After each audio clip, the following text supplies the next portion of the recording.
Sharper Point Commentary. Has the world turned upside down? Has the America and the Arizona I grew up in learning about gone away for forever? Well, if I can view the change as something that's not necessarily bad, I might not sound like some old guy shaking his fist at the heavens. How dare you change, world?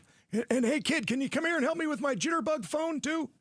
I'm trying to figure out if it's a good or a bad thing to learn what I always thought was true, that it costs more to buy a house than it does to rent, but it has more benefits, isn't true. Yeah, this morning, Bill O'Neill, who's been filling in quite admirably for LaDonna, and I discussed a new study that shows the opposite, at least in some Valley cities. According to a smart asset analysis, it's cheaper to own than it is to rent in 7 Valley cities, including 2 that have the lowest homeowner-to-renter housing cost ratio in the entire nation.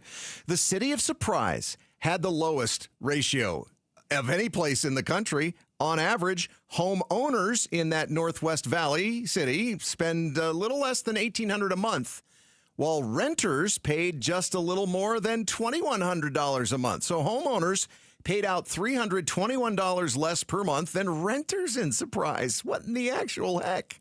And all the way over in the other corner of the Phoenix Metro, Santan Valley had the nation's second lowest homeowner-to-renter housing cost ratio, where homeowners on average spend $300 less per month than renters do.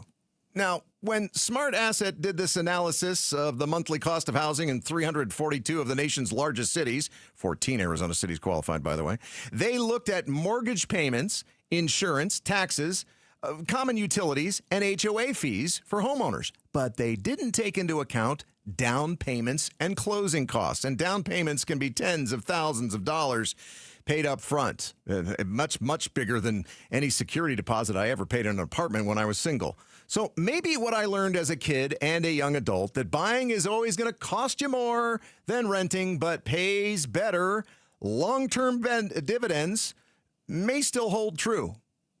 And then I remember that there are a pair of physicians who live in my neighborhood, which isn't super nice enough to expect a lot of doctors to live there, married to each other, these 2 doctors, who rent.